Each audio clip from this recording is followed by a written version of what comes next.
എല്ലാവർക്കും നമസ്കാരം. ഇന്നത്തെ വാർത്താ വിശേഷങ്ങളിലേക്ക് സ്വാഗതം.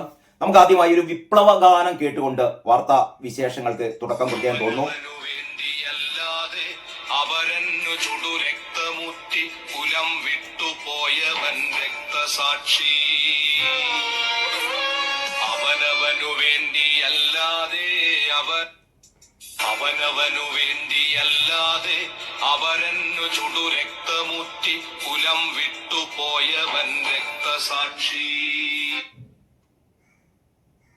അവനവന് വേണ്ടിയല്ലാതെ അവരന് രക്തമൂറ്റി കൊടുത്തവൻ രക്തസാക്ഷി. CPM എന്ന് പറയുന്ന അധമ പാർട്ടി, CPM എന്ന് പറയുന്ന കൊള്ളക്കാരുടെ പാർട്ടി, CPM എന്ന് പറയുന്ന അഴിമതിക്കാരുടെ പാർട്ടി, CPM എന്ന് പറയുന്ന വഞ്ചകന്മാരുടെ പാർട്ടി ഇപ്പോൾ ഇതാ രക്തസാക്ഷികളെയും വഞ്ചിച്ചിരിക്കുന്നു. പാർട്ടിക്ക് വേണ്ടിയിട്ട് സ്വന്തം ജീവിതം അവസാനിപ്പിച്ച, അവരനു വേണ്ടിയിട്ട് തങ്ങളുടെ രക്തം മുഴുവൻ ഊറ്റിക്കൊടുത്ത രക്തസാക്ഷികളെയും CPM വഞ്ചിച്ചിരിക്കുന്നു, ചതിച്ചിരിക്കുന്നു. അവർക്ക് വേണ്ടി ഫണ്ട് പിരിച്ചിട്ട് ആ ഫണ്ട് കൈയിട്ട് നക്കിയ സഖാക്കൾ. നമുക്കറിയാം, ഇതാദ്യത്തെ സംഭവമൊന്നുമല്ല. ഇതാദ്യത്തെ സംഭവമൊന്നുമല്ല. അഭിമന്യുവിനെ അറിയാലോ, ക്യാമ്പസ് ഫ്രണ്ടിന്റെ കവാലികന്മാർ കൊലപ്പെടുത്തിയ അഭിമന്യുവിന്റെ പേരിൽ കോടികൾ, 3 കോടിയാണ് അഭിമന്യുവിന്റെ പേരിൽ പിരിപ്പിച്ചെടുത്തത്. അവസാനം ഒരു 30 ലക്ഷത്തിന്റെ ഒരു വീടുണ്ടാക്കി കൊടുത്തു. ബാക്കി പൈസ എവിടെയെന്ന് ചോദിച്ചാൽ കട്ടു അയ്യപ്പന്റെ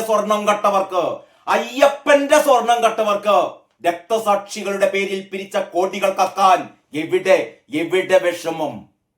ഇങ്ങനെ കള്ളന്മാരുടെ പാർട്ടി, കൊള്ളക്കാരുടെ പാർട്ടി ഏതെന്ന് ചോദിച്ചാൽ ഒറ്റ ഉത്തരം, അതാണ് CPM. ഈ CPM ആണ് അടുത്ത തിരഞ്ഞെടുപ്പിൽ പറയുന്നു, ഞങ്ങളാണ് വീണ്ടും അധികാരത്തിൽ വരാൻ പോകുന്നത്, 3ാം തവണയും അധികാരത്തിൽ വരാൻ പോകുന്നത്. അതിനു വേണ്ടിയിട്ടാണ് പാർട്ടിയുടെ ദേശീയ സെക്രട്ടറി പോയിട്ട് അടുക്കളയിൽ കയറി പാത്രം കഴുകി കൊടുക്കുന്നത്. എന്തൊക്കെ പൊറാട്ട് നാടകങ്ങളാണ് നമ്മൾ കണ്ടുകൊണ്ടിരിക്കുന്നത്, അല്ലേ? ഇന്നത്തെ പത്രം, ഞാനിതാ പറയുന്നത്, ഓരോ ദിവസത്തെ പത്രം കാണുമ്പോഴും, അല്ലെങ്കിൽ ഓരോ ദിവസം പിന്നിടുമ്പോൾ, ഓരോ ദിവസം സംഭവിച്ചുകൊണ്ടിരിക്കുന്ന വാർത്തകൾ കാണുമ്പോൾ, ആ വാർത്തകളിലൂടെ ജനങ്ങൾ കടന്നു പോകുമ്പോ ഓരോ ദിവസവും CPM അഗാധഗർത്തത്തിലേക്ക്, അല്ലെ, അപമാനത്തിന്റെ, നെറികേടിന്റെ അഗാധഗർത്തത്തിലേക്ക് പതിച്ചുകൊണ്ടിരിക്കുകയാണ്. ഞങ്ങളുടെ കപ്പൽ ആടിയുലയുകയല്ല സാർ, കപ്പിത്താനുണ്ട് സാർ. വീണ ജോർജിന്റെ ആ വാക്കുകൾ, അല്ലേ? ആ കപ്പൽ എവിടെ വീണ ജോർജ്? കപ്പൽ കാണാനില്ല, മുങ്ങിത്താന്നു. ആ കപ്പൽ മുങ്ങിത്താന്നു, കൈകാലിട്ടടിക്കുകയാണ്. നേതാക്കന്മാരെല്ലാം കുറെ എണ്ണം ചാടുകയാണ്, മറ്റു പാർട്ടികളിലേക്ക്, മറ്റു പ്രസ്ഥാനങ്ങളിലേക്ക് ചാടിപ്പോകുകയാണ്. അവസാനം കാരണഭൂതവും മരുമോനും മാത്രമായി അവശേഷിക്കാൻ വേണ്ടി പോകുകയാണ്. അപ്പോഴാണ് പുതിയ കഥകൾ വരുന്നത്. കഥകളല്ല, സംഭവങ്ങൾ, നടുക്കുന്ന സംഭവങ്ങൾ. പാർട്ടിയുടെ രക്തസാക്ഷിക്ക് വേണ്ടിയിട്ട് പിരിപ്പിച്ച ഫണ്ട് കൈയിട്ട് നക്കുന്നവർ, അതിനെതിരെ പരാതി പറയുന്നവരെ പാർട്ടിയിൽ നിന്ന് പുറത്താക്കുന്നവർ. ഇതാ ഏറ്റവും പുതിയ വാർത്ത. നമുക്ക് മലയാള മനോരമ വെച്ച് തുടങ്ങാം. മലയാള മനോരമയുടെ 1ാം പേജിൽ CPM-ൽ ഫണ്ട് പൊട്ടിത്തെറി എന്നാ പറയുന്നത്, കേട്ടോ. CPM-ൽ ഫണ്ട് പൊട്ടിത്തെറി, 1 കോടിയിലേറെ തട്ടിയെടുത്തു. സഖാക്കൾക്ക് കോടി വിട്ട കളിയൊന്നുമില്ല, പ്രളയ ഫണ്ട് തട്ടുന്നു. ബാങ്കില് സാധാരണക്കാർ, അല്ലെ, കരുവന്നൂർ ബാങ്ക് മറക്കില്ല. സാധാരണക്കാരൻ അവന്റെ ഒരു ജീവിതകാലം മുഴുവൻ അവൻ അധ്വാനിച്ച ആ പണം കൊണ്ട് നിക്ഷേപിച്ചപ്പോൾ അത് അടിച്ചെടുത്തു കൊണ്ടുപോയില്ലേ എന്നിട്ട് ഉളുപ്പും മാനവുമില്ലാതെ തൊലിക്കട്ടി സമ്മതിക്കണം, കേട്ടോ. എന്നോ രാജിവെച്ച് പോകേണ്ടതാണ്, എന്നോ രാജിവെച്ച് ഈ രാഷ്ട്രീയ പ്രവർത്തനം നിലനിർത്തേണ്ടതാണ് അപമാനഭാരം കൊണ്ട്. പക്ഷെ ഇപ്പോഴും നല്ല തൊലിക്കട്ടിയില് അയ്യപ്പന്റെ സ്വർണം കട്ട സഖാക്കൾ മുഴുവൻ ജയിലിന്റെ അകത്ത് ഇങ്ങനെ കിടക്കാൻ സ്ഥലമില്ല.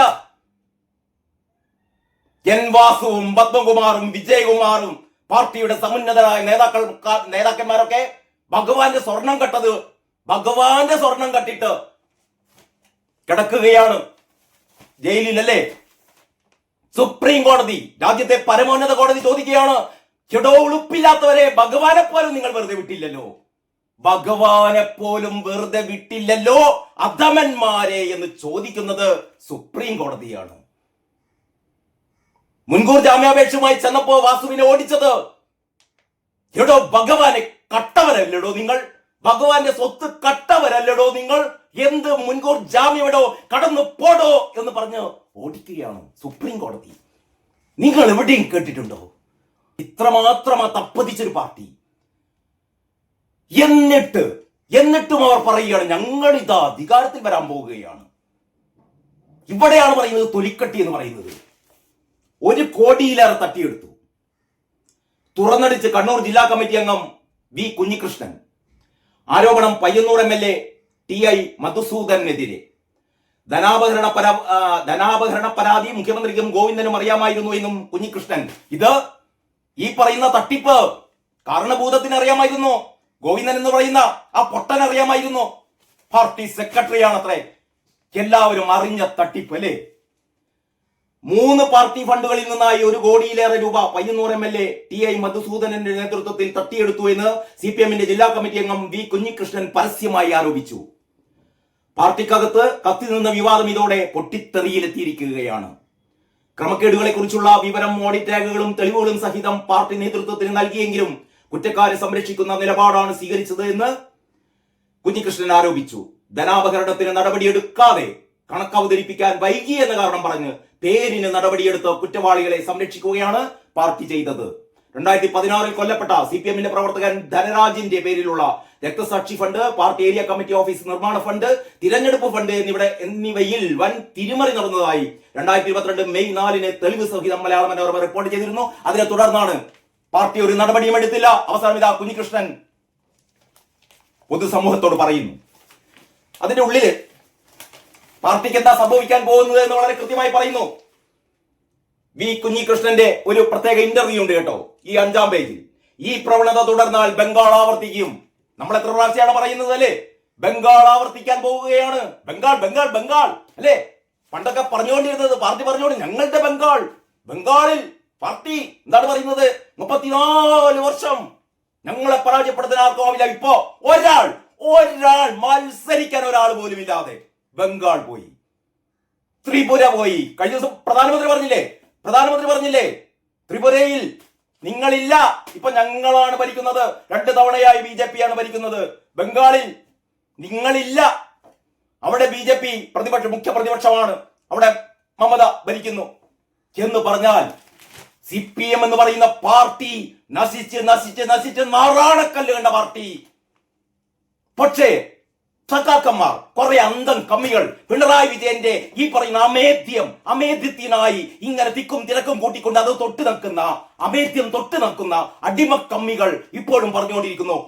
ഞങ്ങൾ മൂന്നാമത് ഞങ്ങളുടെ ദേശീയ സെക്രട്ടറി പാത്രം കഴുകാൻ പോവുകയാണ്, അടുക്കളയിലേക്ക് പാത്രം കഴുകാൻ പോവുകയാണ്, ഞങ്ങൾ അപ്പി കഴുകി കൊടുക്കുകയാണ്. ഒരു പാർട്ടി അധികാരത്തിലെത്താൻ വേണ്ടിയിട്ട് അടുക്കള നിരകുന്നു അല്ലെ? അടുക്കളയിൽ പോയി പാത്രം കഴുകി കൊടുക്കുന്നു അധികാരത്തിലെത്താൻ വേണ്ടിയിട്ട്. ഉൾത്ര ഉളുപ്പില്ലായ്മ. എന്നിട്ട് പറയുന്നു പാത്രം കഴുകൽ അതൊരു ഗംഭീര സംഭവമാണ്. അവിടെ എന്താ പറയാ, സ്ത്രീപക്ഷം അടുക്കളയിൽ പാത്രം കഴുകൽ പുരുഷന്മാർക്ക് കൂടി ചെയ്യാം. പാർട്ടി സെക്രട്ടറി ഭയങ്കര മാതൃക കാണിച്ചു. വീട്ടിൽ ചെയ്തോ, വീട്ടിൽ കഴിച്ച ഭക്ഷണപാത്രം കഴുകി വെച്ചോ, അങ്ങനെ എല്ലാവരും കഴുകി വെക്കാറുണ്ട്. അതല്ലാതെ വേറൊരു വീടിന്റെ അടുക്കളയിലേക്ക് പാഞ്ഞു കയറുള്ളല്ല. അടുക്കള എന്ന് പറയുന്നത് ഓരോ വീടിന്റെയും ഒരു സ്വകാര്യ ഭാഗമാണ്. അവിടെ നിങ്ങൾക്ക് പ്രവേശനമില്ല. അടുക്കളയിലേക്ക് കയറി ചെല്ലി. നമ്മളൊക്കെ ഒരുപാട് അതിഥികളെ സ്വീകരിക്കാറുണ്ട് നമ്മുടെ സ്വീകരണ മുറിയിൽ. ആ അതിഥികളെ നമ്മൾ കിടപ്പുമുറിയിലേക്കും നമ്മൾ അടുക്കളയിലേക്കും നമ്മൾ കയറ്റാറില്ല. അത് നമ്മുടെ സ്വകാര്യ ഇടമാണ്. ഒരു വീടിന്റെ സ്വകാര്യ ഇടമാണ് അടുക്കള, ഓർമ്മിക്കണം. അല്ലാതെ പാഞ്ഞ് അടുക്കളയിലേക്ക് കയറുകയല്ല. ഗൃഹസന്ദർശനം നടത്തിക്കൊണ്ടിരിക്കുകയാണ്. ഗൃഹസന്ദർശനം. പാർട്ടി MA ബേബി അടുക്കളയിലേക്ക് കയറിയല്ലോ, ഞങ്ങൾക്കും അടുക്കളയിലേക്ക് കയറാം എന്ന് വിചാരിച്ചിട്ട് പാഞ്ഞ് അടുക്കളയിലേക്ക് കയറണ്ടാരും. അടുക്കള എന്ന് പറയുന്നത് വീടിന്റെ സ്വകാര്യ ഭാഗമാണ് എന്ന് വീണ്ടും സഖാക്കളെ ഓർമ്മിപ്പിക്കുകയാണ് കേട്ടോ. ബേബി എന്ന് പറയുന്ന തിരുപ്പൊട്ടൻ അതൊക്കെ ചെയ്തിട്ടുണ്ടാവും. പാർട്ടി സെക്രട്ടറി, നമ്മുടെ സംസ്ഥാന സെക്രട്ടറി ഗോവിന്ദൻ ചിലപ്പോൾ അതൊക്കെ ചെയ്യും. അത്രക്കും ബുദ്ധിയും വിവരവും ഇല്ലാത്ത തനി കഴുതയുടെ അത്ര പോലും ബുദ്ധിയില്ലാത്തവരാണ് അവരൊക്കെ എന്ന് വിചാരിച്ചിട്ടോ എല്ലാ അന്തംഗമ്മികളും കയറി ചെല്ലട്ട് കേട്ടോ അടുക്കളയിലേക്ക്.